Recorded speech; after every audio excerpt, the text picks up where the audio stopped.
শুক্রবার দুপুর 2টায় অভিষেক বন্দ্যোপাধ্যায় একটি পোস্ট করেন এক্স হ্যান্ডেলে। তৃণমূলের সর্বভারতীয় সাধারণ সম্পাদক একটি খবরের লিঙ্ক পোস্ট করে বিবরণে লিখলেন বুম, সঙ্গে আগুনের ইমোজি, সঙ্গে 100 পাওয়ার একটি ইমোজি। প্রথমটি বোমা ফাটানোর শব্দ, দ্বিতীয়টি আগুন ঝরানো ইমোজি। শেষ ইমোজিটি সাধারণত ব্যবহার করা হয় কারোর তারিফ বা কারোর সঙ্গে সম্পূর্ণ সহমত পোষণ করতে। অভিষেক এই সবকটি ভাবনা ব্যক্ত করেছেন, যার প্রতি তিনি সুপ্রিম কোর্টের এক বিচারপতি এস.কে. কৌল। শুক্রবারই ছিল সুপ্রিম কোর্টের বিচারপতির শেষ দিন। শেষ দিনে বিদায় সম্ভাষণে বিচার ব্যবস্থা নিয়ে কয়েকটি মন্তব্য করেছিলেন তিনি। অভিষেক তেমনই একটি মন্তব্য শেয়ার করে কিছুটা প্রশংসামূলক এই পোস্ট করেছেন নিজের এক্স হ্যান্ডেলে। উল্লেখ্য, গত 1 মাসে এই প্রথম এক্স হ্যান্ডেলে কিছু লিখলেন অভিষেক। এর আগে তিনি শেষ পোস্ট করেছিলেন 15ই নভেম্বর। সেটি ছিল বিশ্বকাপ ক্রিকেটের সেমিফাইনালে ভারতের জয় নিয়ে।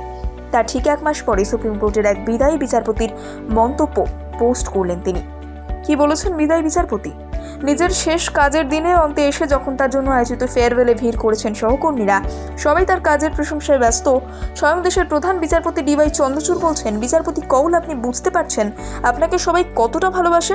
আপনার কর্মজীবনের শেষ দিনে যোগ দিতে বার কাউন্সিলের সদস্যরা শুধু দিল্লি নয়, দিল্লির বাইরে থেকেও এখানে এসে পৌঁছেছেন।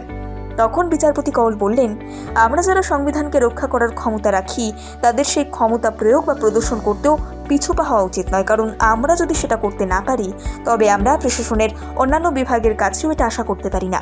বিচারপতির এই মন্তব্যটি নিজের এক্স হ্যান্ডেলে বোমা ফাটানোর শব্দ সহযোগে শেয়ার করেছেন অভিষেক। কেন বোমা ফাটানোর শব্দ?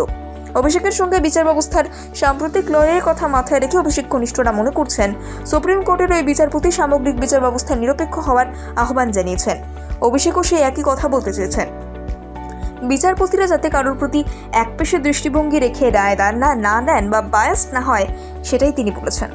অভিষেক ঘনিষ্ঠ এক নেতার বক্তব্য, এটা এতদিনে স্পষ্ট হয়ে গিয়েছে বিচার ব্যবস্থায় একাংশ ওই একপেশে দৃষ্টিভঙ্গি দিয়ে কাজ করছেন, যে সমীচীন নয়। আর এমনটা হচ্ছে বলেই তাকে আজ কথা বলতে হচ্ছে। সম্প্রতি অভিষেকের বিরুদ্ধে ইডি মামলায় কলকাতা হাইকোর্টের বিচারপতি অমৃতা সিনহা বেশ কিছু মন্তব্য করেছেন। অভিষেকের সংস্থা এবং সম্পত্তির নথি চাওয়া হলে তিনি 5500 পাতার নথি জমা দিয়েছিলেন ইডির কাছে। সেই নথির পরিমাণ উল্লেখ করে ইডিকে বিচারপতি বলেছিলেন, আপনাদের কথা মতো যে পরিমাণ নথি জমা পড়েছে তাতে ইঙ্গিত বিপুল পরিমাণ সম্পত্তির। যদি সম্পত্তির পরিমাণ কম হতো তাহলে এই নথি আসতো না।